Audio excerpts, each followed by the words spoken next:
Bienvenidos a Lo Simple No Vale. Hoy tengo el placer de contar con Luis Carrasco, experto en marketing. ¿Qué tal estás? Hola, ¿qué tal? Buenas tardes, ¿cómo estáis?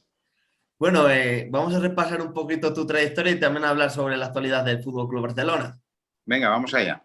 Y bueno, la primera pregunta que te tengo que decir es ¿cuándo tuviste claro que te querías dedicar al marketing? Uy, eh, bueno, es una pregunta. A ver, yo estudié primero Derecho. Hmm. Lo que pasa es que estudié Derecho porque mi padre era abogado y entonces, bueno, a esa edad no sabía bien qué quería hacer. Luego pasé al periodismo, a Ciencias de la Información, y dentro de Ciencias de la Información me interesó el mundo de la publicidad. Y entonces, bueno, digamos que sobre la marcha fui improvisando y aquí estoy hoy. Ya está, no hay más. Claro, para acabar haciendo la campaña de Laporta, ¿cómo has llegado hasta allí? Bueno, esto viene de que en su momento, bueno, yo Hmm. me dedico al marketing, como tú has presentado bien, y entonces en su momento dirigí la campaña de un candidato a la presidencia de la Federación Catalana de Fútbol, de Jordi Casals. Era una persona que en ese momento se le otorgaba muy pocas posibilidades de ganar la campaña porque luchábamos contra el entonces vicepresidente de la Federación y vicepresidente del Barça, Jesús Farga, y contra todo pronóstico ganamos. Y bueno, y Jordi Casals fue presidenta de la Federación Catalana de Fútbol. En esa época conocí a Joan Laporta, conocí el mundo del fútbol, conocí personas vinculadas al deporte rey y unos años más tarde, con Joan, que ya nos conocíamos, me hizo la oferta, la propuesta de cómo vería dirigir su campaña y nos pusimos de acuerdo rápidamente. Claro, para un candidato, Joan Laporta, el último, y tanto en la Federación Catalana de Fútbol, ¿qué crees que son los principales puntos para conseguir ganar las elecciones? Son diferentes. La verdad es que Jordi Casals y Joan Laporta no tienen absolutamente nada que ver. Lo primero que tienes que hacer es plantearte el candidato como un producto y ver de qué manera le puedes sacar el máximo jugo a ese producto. Entonces, un candidato no tiene nada que ver con otro, por lo tanto, su personalidad no tiene nada que ver, la forma de explotar sus atributos en positivo tampoco tiene nada que ver. Es analizando y conociendo muy bien al candidato es como puedes ver por dónde puede brillar lo que tienes que hablar de él y a partir de ahí explotarlo y explotarlo con habilidad. Eso hicimos en el momento con Jordi Casals, una persona muy cercana, una persona de territorio, una persona que no es de la ciudad, que era de Sant Boi, bueno, una persona muy desconocida, por lo tanto los atributos también iban por ahí, era aire fresco, era aire nuevo. En cambio, Joan Laporta era una persona muy conocida. Por ahí, lógicamente, tuvimos que ver atributos diferentes y explotarlos también. También te quería preguntar, estos candidatos que tú has sido su responsable de marketing, ¿tiene que tener la persona también algo que a ti te parezca que puede llegar a tener éxito, que te parezca un gran profesional, o simplemente te contratan y tú dices que sí, ya está?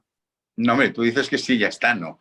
Bueno, entre La verdad, comillas. sí, no, la verdad es que el sí es fruto de una conversación. Yo recuerdo que Joan me dijo de hacer un café, de compartir un café durante media hora y esa media hora se convirtieron en 4 horas. Ostras. Donde vinculaciones que él no conocía. Yo soy sobrino de un expresidente del Fútbol Club Barcelona y nieto de un político importante de la guerra civil que murió entonces. En fin, salen muchas cosas y a partir de ahí se crean afinidades, se crean empatías, se crean simpatías. Y bueno, ese café que tenía que durar media hora se convirtió en 4 horas y media y luego de 4 horas y media, 4 meses y medio de trabajo porque las elecciones, como sabéis, se alargaron mucho en el tiempo Sí. por el tema de la pandemia, etcétera, etcétera. Por lo tanto, la verdad es que fue una campaña larguísima, una campaña que no acaba nunca, pero por suerte acabó y acabó bien. Con Joan Laporta fue determinante también la imagen que se puso en Madrid de él. ¿Consideras un punto muy a su favor? ¿La imagen te refieres a la lona Sí, a la pegada? lona. Sí. Sí. Hombre, sí, la lona es fruto, ¿ves? Es fruto del análisis del personaje. No, esa lona no la puedes hacer con cualquier personaje. Tiene que ser un personaje que reúna unas características. Recuerdo que cuando la pusimos, el 15 de diciembre de 2020, recuerdo que Juanma Castaño o Manu Carreño de La Morena, no recuerdo bien quién, pero dijeron, ¿qué opinarías si Florentina hiciera lo propio poniendo una gran lona en el Princesa Sofía, por ejemplo, a 100 metros del Camp Nou. Y yo les respondí que no tendría ningún sentido. Es que la personalidad de Florentino no da para eso, da para otras cosas. Y para otras cosas igualmente brillantes. Pero para hacer una exposición pública con las dimensiones de King Kong y esa frase ganas de volver a veros, tiene que ser un personaje, bueno, pues que esté dado a este tipo de humor picón, de humor de enfrentamiento, pero dentro de la simpatía. Y Laporta te da ese juego, ¿vale? Que otro personaje mucho más afable, mucho más tranquilo, mucho más aburrido y mucho más seriote, como podría ser Florentino de Pérez, no daría ese atributo. Y bueno, ya centrándonos en la actualidad del Barcelona, ¿qué te parece lo del Eintracht de Frankfurt, que es un varapalo bastante gordo para el club? Lo del Eintracht. Sí. Ostras, lo del Eintracht fue una cosa muy curiosa. Fue una cosa muy curiosa que por suerte acaba bien. Y digo acaba bien todo y que se perdió. Digo que acaba bien porque no es lógico que entren 30.000 aficionados en un campo contrario, con el descontrol y sobre todo con la dispersión de los aficionados que hubo. Y a partir de ahí se dan muchas situaciones de posible riesgo, que gracias a Dios no sucedió nada, ¿eh? Pero podría haber sucedido. Y entonces hay que ir contento con esas cosas. Por suerte acabó bien, yo creo que acabó bien en parte porque ganó su equipo y ganó merecidamente tanto el partido de ida como el partido de vuelta. Yo creo que el Eintracht de Frankfurt estuvo francamente bien y jugó mejor que el Barcelona, por qué no decirlo. Y el hecho de que acabaran ganando en el Camp Nou facilitó que se marcharan con total normalidad y con total paz, ¿no? Y con total tranquilidad. No sé qué hubiera sucedido si el Barcelona hubiera ganado o que hubiera habido un penalti discutible o incluso injusto a favor del Fútbol Club Barcelona en los últimos minutos, con el 2-3 en el marcador. La verdad es que por suerte acabó bien y bueno, dejémoslo ahí, acabó bien. Y eso sí, revisar qué no se hizo bien para que entraran 30.000 aficionados dispersados por todo el estadio e intentar que no vuelva a producirse. Claro, tras la eliminación de la Europa League del Barça, muchos ya estaban cargando sobre Xavi, sobre jugadores. No sé si quizás que por ejemplo, con el 4-0 del Madrid no había que alzar tantos las campanas al vuelo, ni ahora es todo pesimismo, ¿no? Yo creo que hay que darle tiempo a Xavi. No, sobre todo porque venimos de muy abajo. Lo que pasa es que en fútbol, como todo es inmediatez y la gente tiende a tener muy poca memoria. Hace solamente 5 o 6 meses el Barcelona estaba realmente hundido, no jugaba nada. Koeman era el entrenador, no sabíamos bien hacia dónde ir, el dibujo táctico cambiaba del 4-3-3 al 4-4-2, del 4-4-2 al 3-5-1. La verdad es que era un auténtico caos. En solamente 5 meses, Xavi ha revertido absolutamente la situación. Ha hecho un dibujo que va a muerte con él. Un dibujo que ha dado resultados que aún no está del todo aposentado, porque incluso los jugadores se están acostumbrando a él, pero están en el camino. Y dentro de ese camino, lo que demuestra que es un camino que es factible, que es un camino más o menos acertado, es que han habido partidos absolutamente brillantes, como, y aquí se me ocurre el del Valencia, el del Atlético de Madrid, el del Real Madrid, que tú haces mención, y otros que no tanto, porque dentro de ese estado de ir imponiendo poco a poco esa cultura de juego y ese dibujo táctico y esa filosofía de fútbol, la verdad es que van a haber altibajos y en estos altibajos está, por la parte negativa, partido como el del Eintracht o el del mismo Levante, la semana pasada, que Sí. si ellos en el segundo gol de penalti, seguramente esos 3 puntos no vuelven a Barcelona. Y en el otro lado hay partidos absolutamente brillantes, como el del Bernabéu que tú haces mención. Pues bueno, estamos en ese camino de trazar una filosofía de juego propia y ya conocida. Estoy convencido de que lo van a conseguir, pero habrá que tener paciencia con el entrenador y con la plantilla, que es una plantilla muy joven. Claro, lo que tú dices, menciona lo de la plantilla joven. A mí lo que me parece, independientemente del equipo que seas, es la calidad que tienen Gavi, Nico, Pedri, Araujo también, Ferran, que es un buen fichaje bajo mi punto de vista. Al final hay muy buenas miembros, lo que hay que darles es tiempo. Es tiempo y confianza. Es Mm. tiempo y confianza. Y fíjate que ha pasado tan poco tiempo que hay posiciones de estos propios jugadores que aún no hemos visto. Por ejemplo, uno de los jugadores más utilizados por Xavi, con toda lógica, porque a mí me parece fundamental en este dibujo, es Sergio Busquets.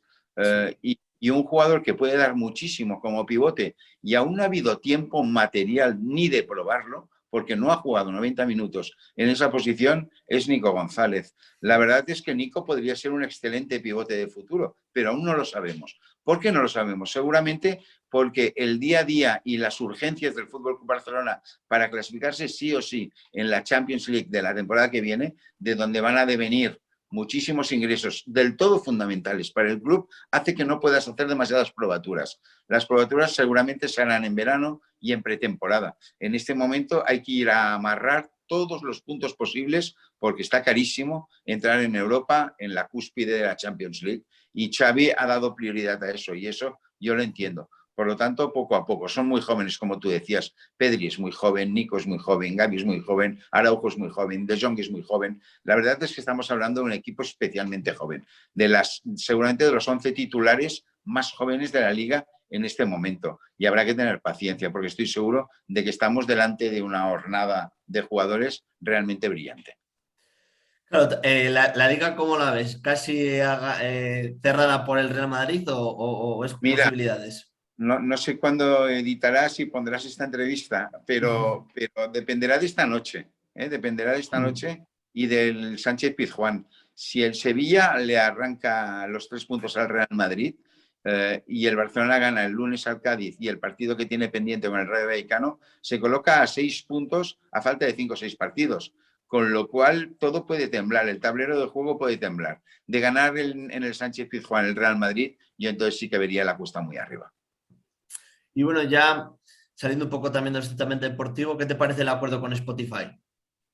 Me parece brillantísimo. La gente no es del todo consciente de lo que puede suponer este acuerdo. Más allá de las cifras de si son 65, 70 o 75 millones por temporada, juntando primera camiseta, segunda camiseta, camiseta del femenino, los naming rights del Camp Nou, etcétera, etcétera, lo que me parece realmente muy interesante es considerar a Spotify más que un patrocinador, un sponsor, una persona que paga por un espacio publicitario, la camiseta o lo que sea, es considerarlo un partner. Es un partner con un público objetivo, un consumidor de una edad muy interesante para el Barça, porque el fútbol de élite está envejeciendo, el aficionado del fútbol de élite está envejeciendo, el socio del Barça creo que está en los 59 años de media, 59 de media, que es una barbaridad. Mientras que el consumidor medio de Spotify está por debajo de 40, está en 30 y pico. Entonces, eso es muy, muy, muy interesante, porque al final es buscar las sinergias entre una marca que tiene 400 millones de consumidores, como es Spotify, que en este momento ya tiene 400 millones de suscriptores, que se dice rápido, y el Barcelona, que tiene más de 400 millones de seguidores en redes sociales. Juntar estas dos fuerzas y poder llegar a convertir el nuevo Espai Barça, como sabéis, el Barcelona ha apostado por una gran remodelación de todo el espacio del Camp Nou y sus aledaños. Entonces, convertir todo esto en un gran centro cultural y musical del centro del sur de Europa, la verdad es que se auguran años de mucho éxito y sobre todo de ingresos atípicos muy interesantes. Claro, también te quería preguntar por CVC, el acuerdo que no se llevó a cabo. ¿Crees que se puede llevar a cabo al final? ¿O qué crees? ¿Cómo hablas un poco cómo puede ser ese acuerdo? Es posible. La verdad es que tal y como se planteó en verano era poco interesante y eso hizo que se desmarcara inmediatamente el Fútbol Club Barcelona, el Real Madrid, el Atlético de Madrid y otros clubes europeos quisieran tocar las mieles de una hipotética Liga Europea. Pero eso ha cambiado mucho la propuesta inicial de CVC hacia los intereses del Fútbol Club Barcelona. No es de buen agrado vender parte de tu patrimonio de derechos audiovisuales, nunca lo es.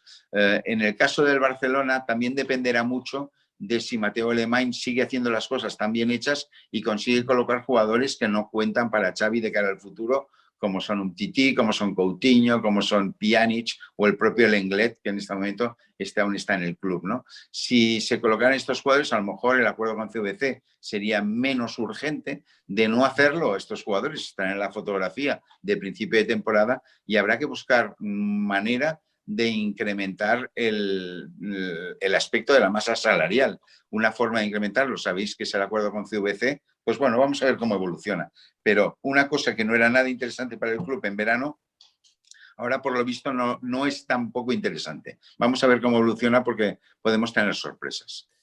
Claro, y hablando de la masa salarial del Barcelona, ¿crees que en el mercado de verano se pueden enmarcar en algún gran fichaje?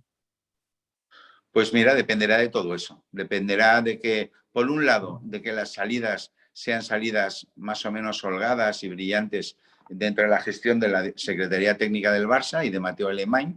Si estas salidas se dan y llegan nuevos ingresos, ya sea por acuerdo con CVC o ya sea por parte de la venta del patrimonio visual de Barça Studios, que también se ha especulado con la posibilidad de que se venda un porcentaje de la explotación de Barça Studios, a partir de ahí se abrirían las puertas a tener no solamente liquidez, sino espacio dentro de esa masa salarial para poder llegar a vislumbrar hipotéticamente el fichaje de una gran figura. Vamos a ver cómo evoluciona todo.